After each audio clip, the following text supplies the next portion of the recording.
Welcome to এমসিকিউটিস। তো আজকে আমরা ক্লাস করব, সেটা হচ্ছে তোমার ক্যাবিনেট মিশন। তো সাবজেক্ট চুজ করে নিই, চলো। Chapter cabinet mission plan.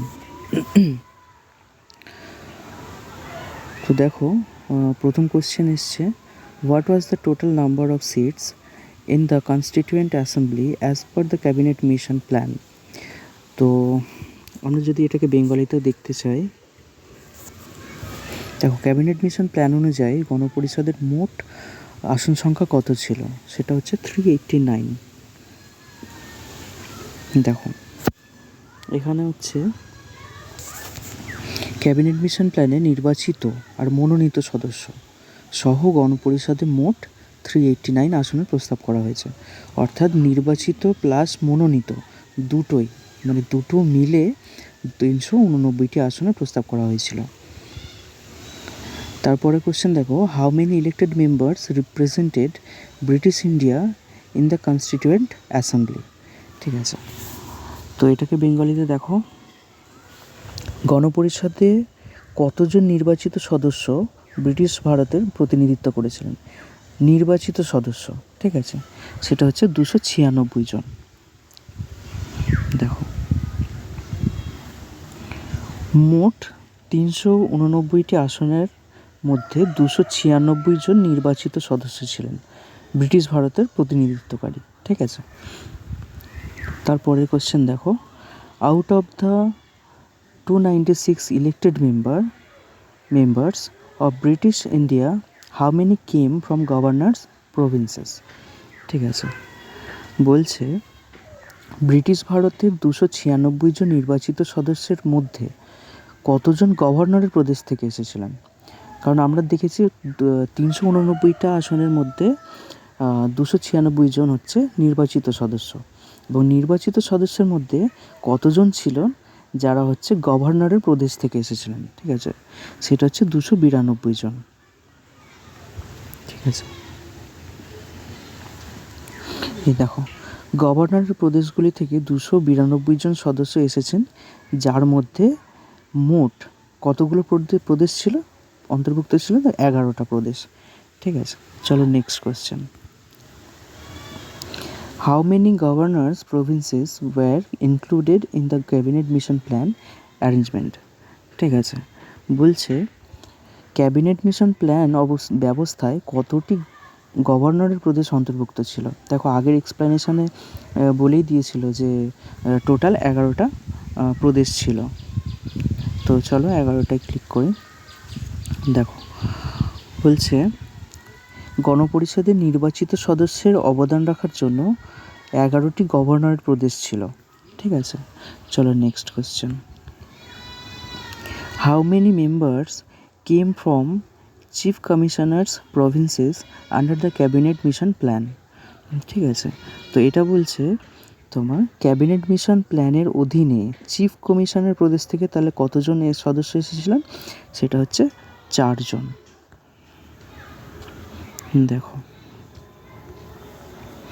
বলছে ব্রিটিশ ভারতের 296 জন নির্বাচিত সদস্যের মধ্যে 4 জন চিফ কমিশনার প্রদেশ থেকে এসেছিলেন, এবং যার মধ্যে 4টি প্রদেশ রয়েছে, মানে 4টে প্রদেশ থেকে 4 জন চিফ কমিশনার প্রদেশ থেকে এসেছিলেন।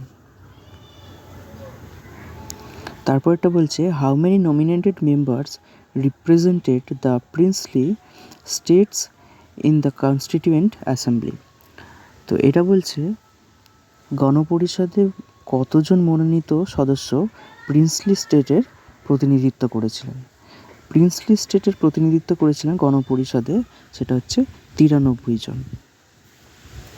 দেখো এক্সপ্লেনেশন বলছে 93 জন মনোনীত সদস্য প্রিন্সলি স্টেটগুলির প্রতিনিধিত্ব করেছিলেন, যাদের শাসকরা নির্বাচন ছাড়াই নিয়োগ করেছিলেন।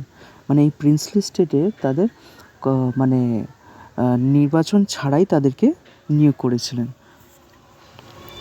93 জন সদস্য। তাহলে মনে রাখো,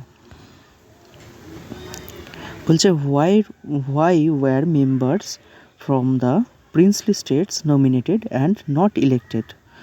কারণ মানে কেন করেনি, যেটা কেন প্রিন্সলি স্টেট থেকে সদস্যের মনোনীত করা হয়েছিল এবং নির্বাচন হয়নি, কারণ ক্ষমতাসীন যারা ছিলেন তারা নির্বাচন পরিচালনা করতে চাননি, করেননি। ঠিক আছে, দেখো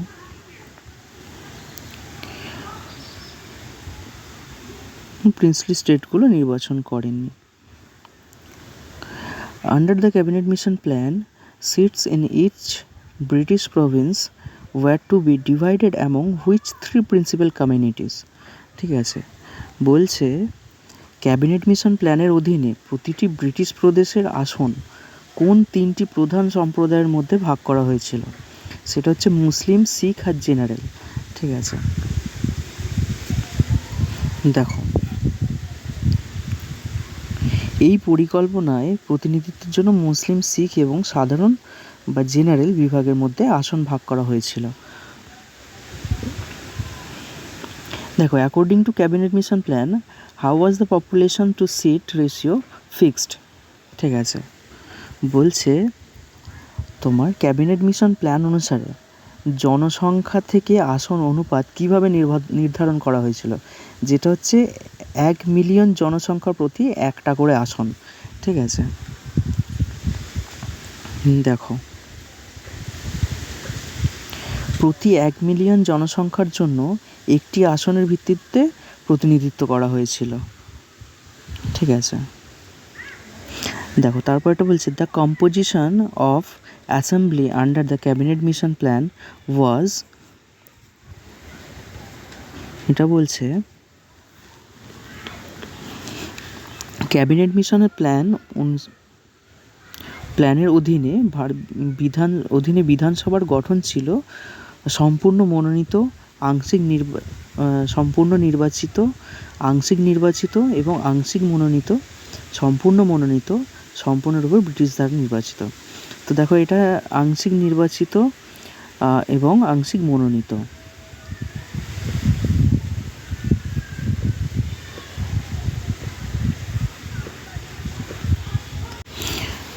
দেখো পরিষদের নির্বাচিত সদস্য এবং মনোনীত সদস্য উভয়ই অন্তর্ভুক্ত ছিল, আগেই আমরা জেনেছি।